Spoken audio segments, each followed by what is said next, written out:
Chilombo Félix Antoine, élu président de la République démocratique du Congo, je jure solennellement devant Dieu et la nation d'observer et de défendre la Constitution et les lois de la République, de maintenir son indépendance et l'intégrité de son territoire, de sauvegarder l'unité nationale, de ne me laisser guider que par l'intérêt général et le respect des droits de la personne humaine, de consacrer toutes mes forces à la promotion du bien commun et de la paix, de remplir loyalement et en fidèle serviteur du peuple les hautes fonctions qui me sont confiées. Et il y en a donné acte. Dit qu'il n'y a pas lieu à paiement des frais d'instance. Dit que le présent arrêt sera signifié, sera notifié au président de la République, au président de l'Assemblée nationale, au président du Sénat ainsi qu'au Premier ministre, et qu'il sera publié au journal officiel de la République démocratique du Congo et au bulletin des arrêts de la Cour constitutionnelle. La Cour a ainsi délibéré et statué à l'audience publique de ce samedi 20 janvier 2024 à laquelle ont siégé Madame et Monsieur Kamuleta Badibanga Dieudonné, président, Wasenda Songo Corneille, Mavungu Mvumbi Dingoma Jean-Pierre, Mokona Wipa Bonjali François, Kalume Asengo Cheusi Alphonsine, Jalar Yuma Bahati Christian, Lumumbaya Sylvain, Dieudonné, juge, en présence de M.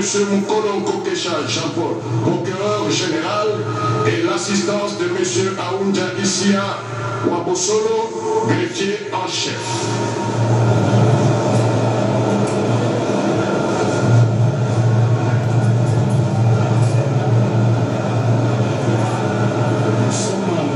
Basi ni saini kubwa inayopatia Bwana Tshisekedi madaraka kuwa president wa nchi ya demokrasia na kuongoza muda miaka 5. Na tumejua katika mpango wake president wa nchi ya demokrasia kuna kidogo ataweza kutoa ripoti tumeita discours investiture, na tutajua yale ataweza kutujulisha. Wametufuata upande wa Doha, mimi kabisa upande wa Qatar, Bwana Ali Bituma patana huko, ndugu zetu popote hapa mji mkuu Kinshasa, viongozi wa NAD Bwana Tanazi Makenda Kilu pamoja na wengine kama vile Bwana Maître Bodoe anaopatikana huko upande wa hapa mji mkuu Kinshasa. Wamefuata mimi kabisa yote wanapatikana kwa uwanja wa Mashahidi, na huko wengine wanapatikana upande nitoka kujulisha hapa ndugu zetu wanapatikana upande wa Nord Kivu wa Ituri, wanapatikana upande wa Mainombe huko upande wa Kikwit, tuko nao pamoja, na kweli imeendelea vizuri, na wajue kwamba ya lazima shirika la RTNC imeendelea kuwapatia picha na habari kama vile desturi kwa uongozi wa Bwana Patrick Muyaya, pia na mama Sylvie Elenge Nyembo pamoja na Profesa Voto waliweza kusaidia kusudi mpate picha na mimi kabisa na habari mbalimbali kutoka kuna uwanja Mashahidi. Hasrid Okongo utaweza kutujulisha na kuendelea yanayoendelea kupita hapa kuna uwanja wa Mashahidi. Kweli wakati Rais wa Jamhuri alikuwa akiapa kiapo chake, tuliweza kusikia mlio wa silaha wa nguvu kabisa. Utaweza kutueleza sababu gani na maana gani? Ndio dada Okongo, tumesikia milio ya mizinga 21. Mizinga 21 inamaanisha ya kwamba sisi Wakongomani tumemwitika Rais Felix Antoine Tshisekedi Chilombo kuwa rais wa Wakongomani wote, na ni yeye ndo amiri jeshi mkuu wa wanajeshi. Yeye ndo anatoa amri ya kupigana vita, na kama desturi ulimwenguni, rais anapochukua uongozi wake ama wafalme, lazima hiyo mizinga ipigwe. Na ndio maana leo Jumamosi tarehe 20 Januari mwaka 2024 mmetoka kusikia mizinga 21 baada ya Rais Felix Tshisekedi Chilombo kupiga kiapo chake mbele ya taifa. Kweli tunaona hapo wako wanasaini kabisa katika kibarua chenye kinamtolea leo madaraka ya kuweza kuongoza nchi kwa mara ya pili kisha uchaguzi yenye inaweza kuendeshwa ndani ya Jamhuri ya Kidemokrasia ya Kongo. kuna nganda bataka ya martir ya chileka beto meka tu kapina ndinga ya RTNC mambo yonso meka tuka todisama kwa bazuzi ya jour ya cour constitutionnelle bakile ivwa ya vimba baunde meka tuka kuvandisa ya beto mfumu isi na kiti nandi ya kifumu kupesa yandi bendele ya kifumu ya chileka kupesa yandi bendele ya kifumu boladiaka kupesa yandi bidimbo ya mutuna mutindu kina monisa kifumu nandi na isi na beto bisese biyai bazuzi bakina tula maboko na mukanda tuna procès verbal ya mfumu wa isi yamejuna tu batia cheleka bazuzi ya isi na beto mamindima kifumu ya Félix Antoine Tshisekedi Tshilombo samu na bamvula tanu kina kwiza bamfanza bati bilumbu lutaka ya kele mbala ya zone kinzi ya mutindo ya todisama na isi na beto ya ntete ya vwandaka mingi penza na nkotolo ya AFDL kisika mzee Laurent Désiré Kabila levaka nzambi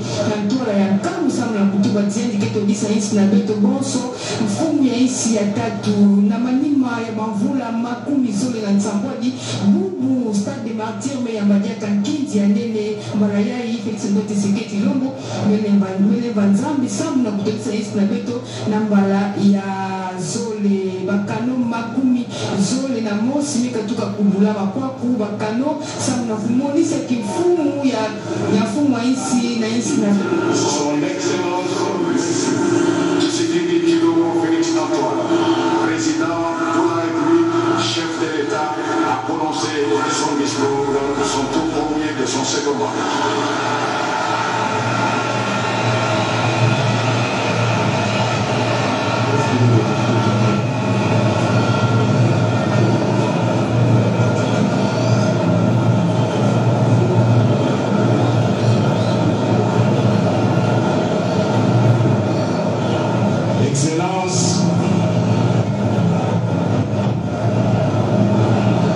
Excellence, Monsieur Emerson Mnangagwa, président de la République du Zimbabwe. Excellence, Monsieur Denis Sassou Nguesso, président de la République du Congo. Excellence, Monsieur Matamela Cyril Ramaphosa, président de la République d'Afrique du Sud. Excellence, Monsieur João Manuel Gonçalves Lourenço, président de la République d'Angola. Excellence, Monsieur Évariste Ndayishimiye, président de la République du Burundi. Excellence, Monsieur Faustin Archange Touadéra, président de la République centrafricaine. Excellence, Monsieur Ismaël Omar Guelleh, président de la République du Djibouti. Excellence, Monsieur Brice Oligui Nguema, président de la République gabonaise. Excellence, Monsieur Adama Barrow, président de la République de Gambie. Excellence, Monsieur Nana Akufo-Addo, président de la République du Ghana. Excellence, Monsieur Umaro Sissoko Ambalo, président de la République de Guinée-Bissau. Excellence, Monsieur William Samoei Ruto, président de la République du Kenya. Excellence, Monsieur Lazarus Chakwera, président de la République du Malawi. Excellence, Monsieur Carlos Villanova, président de la République démocratique de Sao Tomé et Principe. Excellence, Monsieur Macky Sall, président de la République du Sénégal. Excellence, Monsieur Mahamat Idriss Déby Itno, président de la République du Tchad. Excellence, Monsieur Hakainde Hichilema, président de la République de Zambie. Excellence, Monsieur Uhuru Kenyatta, président honoraire de la République du Kenya. Excellence, Monsieur Eri Rajaonarimampianina, président honoraire de la République de Madagascar. Excellence, Monsieur Jakaya Kikwete, président honoraire de la République unie de Tanzanie. Excellence, Monsieur Olusegun Obasanjo, président honoraire de la République fédérale du Nigeria. Excellences, Mesdames et Messieurs les représentants représentants des chefs d'État et de gouvernement, honorable président de l'Assemblée nationale, honorable président du Sénat, monsieur le Premier ministre, chef du gouvernement, monsieur le président de la Cour constitutionnelle, monsieur le premier président de la Cour de cassation, madame la première présidente du Conseil d'État, honorables députés et sénateurs, mesdames et messieurs les membres du gouvernement, mesdames et messieurs les chefs de mission diplomatique et représentants des organisations du système des Nations Unies, mesdames et messieurs les présidents des regroupements et partis politiques, mesdames et messieurs les représentants des organisations syndicales et confessions religieuses, autorités locales et coutumières, mesdames et messieurs, distingués invités, mes très chers compatriotes, j'aimerais, en prélude de mon allocution, rendre grâce à Dieu, maître des temps et des circonstances, protecteur suprême de la République démocratique du Congo, qui a permis notre présence en ce cadre du stade des martyrs de la Pentecôte, lieu symbolique choisi ce 20e jour du mois de janvier 2024 pour abriter cette cérémonie solennelle de mon investiture en qualité de président de la République. À nos hôtes venus nombreux, je voudrais dire que votre présence à cette cérémonie historique témoigne de votre appréciation de l'immense bond en avant que vient d'effectuer le peuple congolais sur le long chemin vers l'exercice souverain de la démocratie. Bien plus, votre présence en ces lieux reflète autant l'amitié que le soutien et l'intérêt que vos pays et vous-même portez à la République démocratique du Congo et à son peuple. Revenant sur cet exercice souverain et démocratique, je voudrais particulièrement exprimer, au nom du peuple congolais et au mien propre, mes sincères remerciements aux Nations Unies à travers sa mission de stabilisation pour la République démocratique du Congo, la MONUSCO en sigle, de même que la République arabe d'Égypte, ainsi que les républiques voisines du Congo et d'Angola pour l'appui logistique fourni à la Commission électorale nationale indépendante dans les dernières semaines précédant la tenue des scrutins. Je ne pourrais également omettre de saluer et de rendre un hommage appuyé à la mémoire de nos héros, de tous nos compatriotes tombés sur le champ d'honneur, ainsi que celui de toutes les victimes de la barbarie de nos agresseurs pour la République démocratique du Congo dont nous sommes aujourd'hui bénéficiaires. Par reconnaissance au sacrifice de nos héros et de nos martyrs, je vous prie de vous lever et d'observer un moment de recueillement en leur mémoire.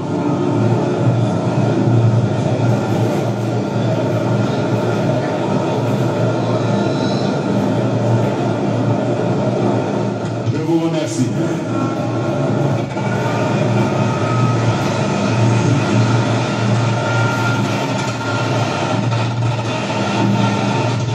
Excellences, mesdames et messieurs distingués invités, face à ses responsabilités et devant son histoire, le peuple congolais a posé le 20 décembre 2023, par l'exercice de son droit de vote, un acte à la triple symbolique. En effet, le 20 décembre, le peuple congolais a clamé son amour indéfectible pour notre cher et beau pays. Il a réitéré son profond attachement à la démocratie et aux valeurs républicaines qui le transcendent. Tout comme il a préservé par cet acte l'héritage nous légué par nos pères fondateurs, fils consentis pour notre liberté, demeure le socle de notre loi fondamentale. Appelé à opérer librement son choix parmi les différentes offres qui lui étaient présentées, le peuple congolais souverain primaire a opté dans sa plus grande majorité pour la consolidation des acquis de l'année du combat auquel je m'étais solennellement engagé le 24 janvier 2019 lors de ma première investiture, celui de garantir le mieux-être de chaque citoyen et citoyenne de la République démocratique du Congo, de préserver leur dignité et de restaurer leur fierté d'appartenir en tout temps et en tout lieu à notre chère et belle nation. Le peuple congolais m'a renouvelé sa confiance dans la foi et la volonté que se poursuive l'émergence d'un Congo fort, ambitieux, conscient de ses potentialités et avide de progrès. Un Congo plus uni, plus fort et plus prospère. Mes chers compatriotes, ce résultat que nous célébrons ce jour a bénéficié de plusieurs apports spécifiques que je m'en voudrais de ne pas mettre en exergue. Ainsi, je salue chaleureusement ma famille politique et mes compagnons de lutte de l'Union sacrée de la nation, structure qui inclut mon parti, l'Union pour la démocratie et le progrès social.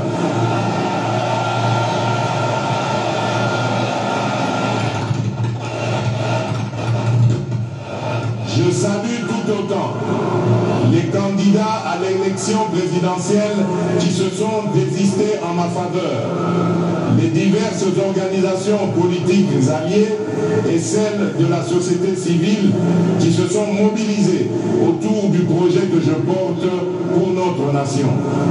Chacun a fait sa part et ma reconnaissance va à vous tous. Je saisis également cette occasion pour accomplir mon devoir républicain, celui de saluer mes adversaires qui ont participé à l'élection présidentielle du 20 décembre 2023.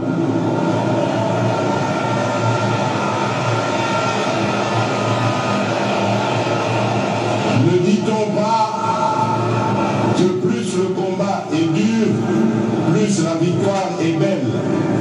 Vous êtes donc, mesdames et messieurs, une composante consubstantielle à l'événement de ce jour. Et vous avez à juste titre votre place dans la gouvernance de notre pays. En ma qualité de garant de la cohésion nationale, j'y veillerai. Au même titre que j'exhorterai au Parlement d'assurer l'effectivité du rôle de porte-parole de l'opposition que cette dernière voudra bien désigner conformément à la Constitution.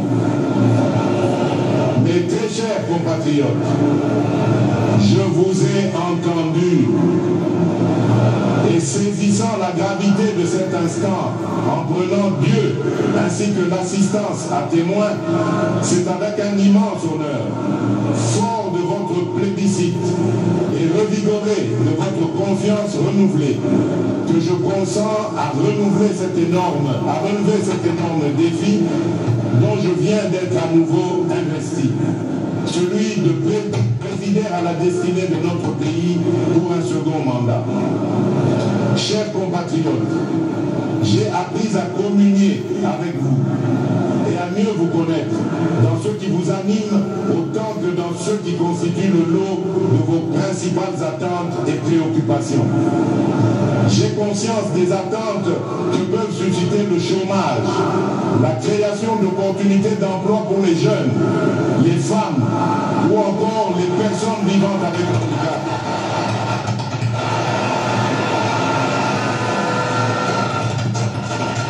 L'autonomisation et la promotion des femmes dans notre société, de même que l'inclusion et la protection des personnes les plus vulnérables.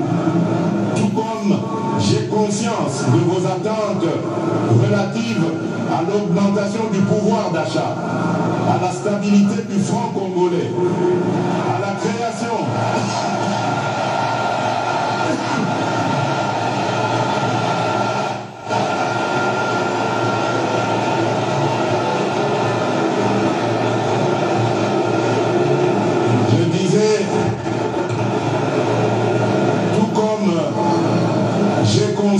de vos attentes relatives à l'augmentation du pouvoir d'achat, la stabilité du franc congolais, la création d'une véritable industrie qui pourra concourir à la réduction de la dépendance de notre économie aux importations, notamment celle des biens et des produits de première nécessité.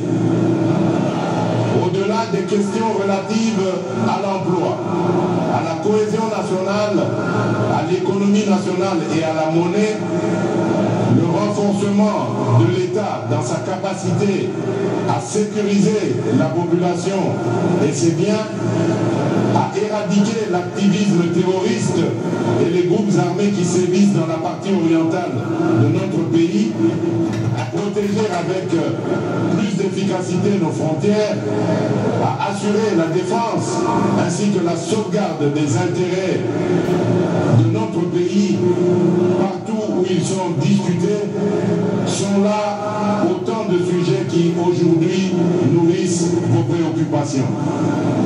Ces préoccupations pour lesquelles des actions visibles ont été réalisées au cours du précédent mandat et qui continueront d'être au centre de l'action gouvernementale sous mon impulsion et au moyen de ma vision. Une vision, mieux, une ferme prédisposition pour l'action, déclinée à travers les 6 engagements contenus dans le projet de société que je vous ai présenté au moment de solliciter vos suffrages.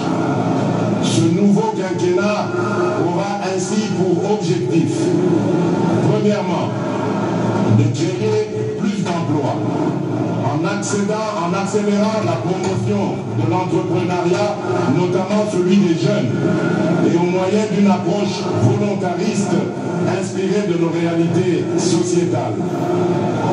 Deuxièmement, de protéger le pouvoir d'achat des ménages, en stabilisant le niveau de l'inflation et en maîtrisant le taux de change. Troisièmement,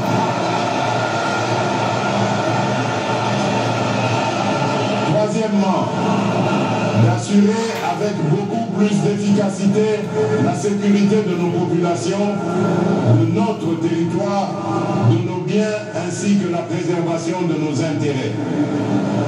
Au moyen d'une restructuration profonde de notre appareil de sécurité et de défense et par la poursuite du renforcement de notre diplomatie. Quatrièmement, de poursuivre la diversification de notre économie et d'accroître sa compétitivité en optant pour la transformation de nos produits agricoles et miniers bruts sur notre sol. Cinquièmement, de garantir plus d'accès aux services de base en veillant à l'extension des programmes tels que ceux de la couverture santé universelle, de la gratuité de l'enseignement et du PDL 145 territoires. Et enfin, sixièmement, de renforcer l'efficacité de nos services publics.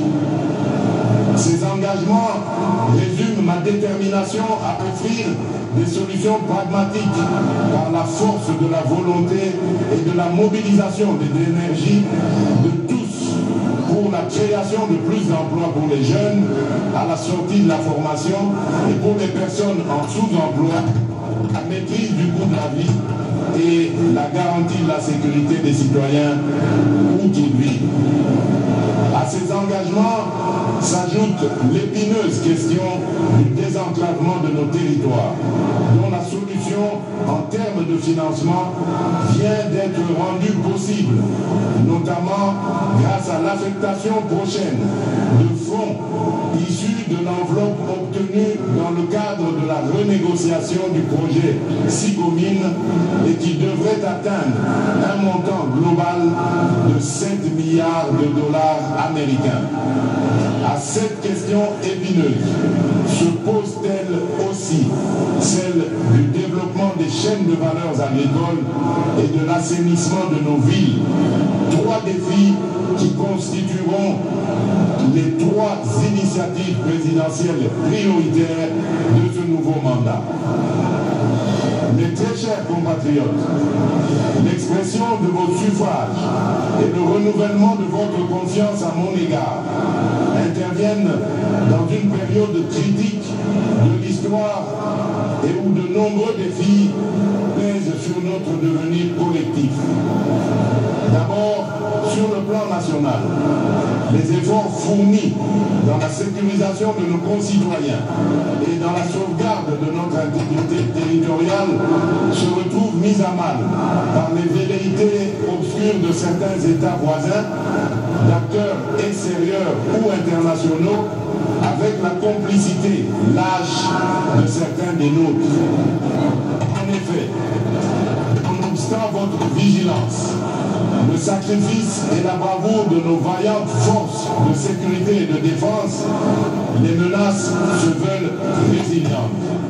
Et pour beaucoup, alimentées par la trahison de certains Congolais qui, sans scrupule et sans la moindre considération humaine et patriotique, s'allient à l'ennemi pour faire couler le sang de leurs propres frères et sœurs congolais. Toujours sur le plan national, se pose le défi de la sauvegarde de notre cohésion nationale qui ne peut se faire qu'au moyen du renouvellement et de la consolidation de notre vouloir vivre collectif. Un vouloir vivre collectif où seront bannis les fléaux de la haine, du tribalisme, du clanisme et de toutes les antivaleurs qui aujourd'hui minent le développement de notre pays. Bref, un vouloir vivre collectif comme valeur sacrée que nous léguerons entière aux générations futures. Ensuite, sur le plan international, se dresse le défi de l'intégration régionale et du développement de notre continent pour lequel notre pays, la République démocratique du Congo, a significativement contribué et, fort de son potentiel, se veut aujourd'hui, plus qu'hier, un acteur incontournable, mieux, un catalyseur. Enfin, se pose-t-il le défi du réchauffement climatique pour lequel notre pays se veut être une solution au regard de ses potentialités naturelles qui ne sont plus à présenter, tout comme le défi collectif de la préservation de notre existence commune face aux idéologies du chaos et à la folie meurtrière qui n'épargne aucune nation ni aucun pays. Chers compatriotes, je mesure l'ampleur de la tâche qui m'attend, ainsi que toute la portée des attentes